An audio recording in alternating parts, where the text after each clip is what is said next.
12h08 ce mardi matin, les 6 concurrents de l'Istanbul Europa Race prennent le large.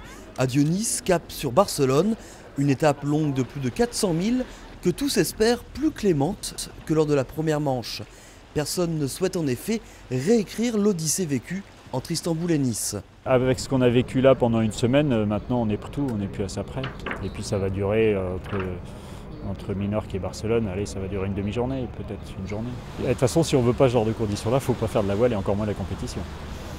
Et question compétition, il y en a un qui a la pression. Guillermo Altadil, vainqueur à Nice, va devoir faire face à une meute de revanchards.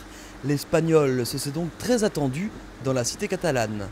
C'est les choses dans le sport, quand tu gagnes, tu as toujours la pression de continuer là-bas. Ce n'est pas facile pour que les autres, ils sont ici pour le même. Non?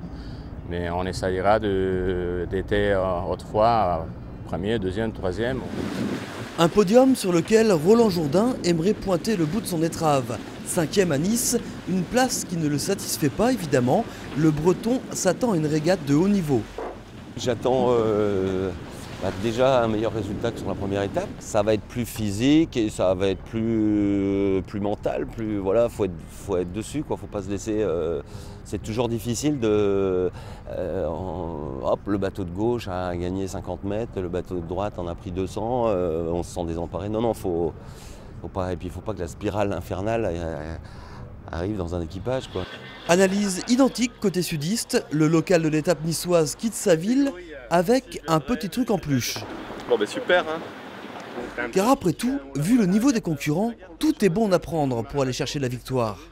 Le niveau est très relevé dans cette course et gagner une course comme celle-là, c'est loin d'être évident. Donc il va falloir être bon sur l'eau, une bonne analyse météo, être suffisamment serein pour faire les bons bords. Ça c'est clé, mais la vitesse du bateau est aussi clé. Donc c'est le travail de l'équipage, la finesse de barre de tous les barreurs, la finesse de réglage de tous les régleurs.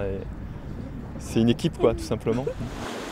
Autre habitué des aléas de la Méditerranée, Quito de Pavan, le skipper azuréen s'attend à une belle manche et se dit prêt à saisir la moindre opportunité. Je connais tellement bien que je sais que ça va être difficile et que ça va être aléatoire.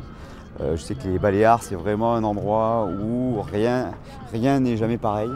La météo est quand même assez perplexe. Et je crois que ça va être difficile, quoi, vraiment difficile.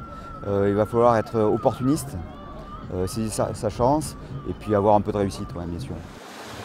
Tout juste arrivé lundi en dernière position et déjà reparti. Pour Marc Tiercelin, ce départ est un renouveau. Chaque course s'annonce différente des précédentes. On est encore dans le jus, on n'a pas eu trop le temps de se poser, c'est presque bien. Et donc le fait de passer d'une course de 1400 000 à une course de 400 000 et ensuite à une course de 1900 000, à chaque fois c'est des épreuves de taille différentes. Si la Méditerranée le permet, les premiers devraient atteindre la cité catalane d'ici 2 jours. Mais avec Éole, rien n'est moins sûr. Seule certitude aujourd'hui, la course qui, elle, s'annonce passionnante.